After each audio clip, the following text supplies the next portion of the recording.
السلام عليكم ورحمة الله وبركاته. هذا لكل اليمنيين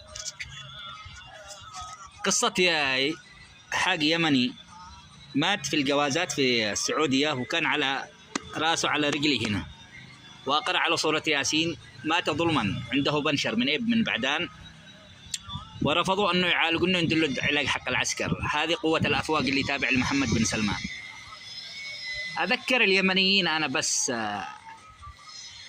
آلاف اليمنيين قتلوا على الحدود قريبا وسابقا، وهم علشان لقمة العيش.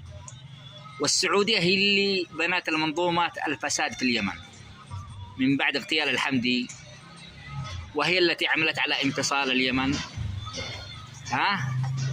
وأغلب اللصوص الآن والسرق وهم راحوا يفتحوا استثمارات في السعودية بالفلوس اليمني وبالمساعدة التي تأتي من الخارج.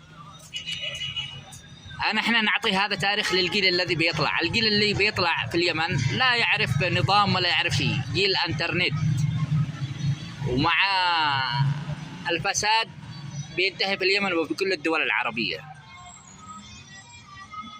لا عاد في هاكرز ولا في ذباب الكتروني ولا تطبيل للحكام، انتهى دوركم الفساد. حتى في الغرب وفي الشرق اليوم طلع جيل واعي على التقنية وعلى الانترنت، صعب التحكم فيكم. وعدالة الله بتاخذ مجراها. أذكر هذا اللي يتشدقوا أنهم وطنيين وعندهم الفلال، وأنا أعرفهم في الرياض وفي جدة وبرا، عشرتهم بعيوني، أو في دبي، تمام، أو في تركيا أو في غيرها، نعرفكم تمام. إيش اللي بتعوضون إحنا حق المستقبل للمواطن اليمني؟ هل تقدروا تعوضوا عمر لنا؟ هل تقدروا تعوضوا كرامة لليمنيين؟ وعادكم فارحين بتجيبوا السعودية تحكم اليمن، هذا مستحيل. أو الخليج، شفتم كيف يسووا في السودان، شفتم كيف سووا في اليمن. الآن هذا اليمني مات قدام عيني، وصورنا الفيديو من داخل الجوازة السعودية، وجاءت الشرطة وعملوا مشكلة طويلة وعريضة، وأخذونا احنا في التحقيق. هذا في جيزان، هذه جوازة جيزان.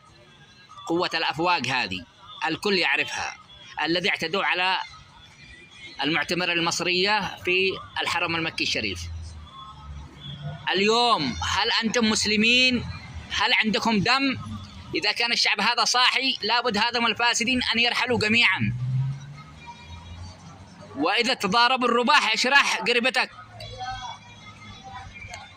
اشرح حولك من تضارب الرباح، لأنه بينزلوا يأكلوا المحصول الرباح، لا تصدقهم. والسعودية إن شاء الله أمرها قريب إن شاء الله، والخليج نتيجة ما كسبت أيديهم.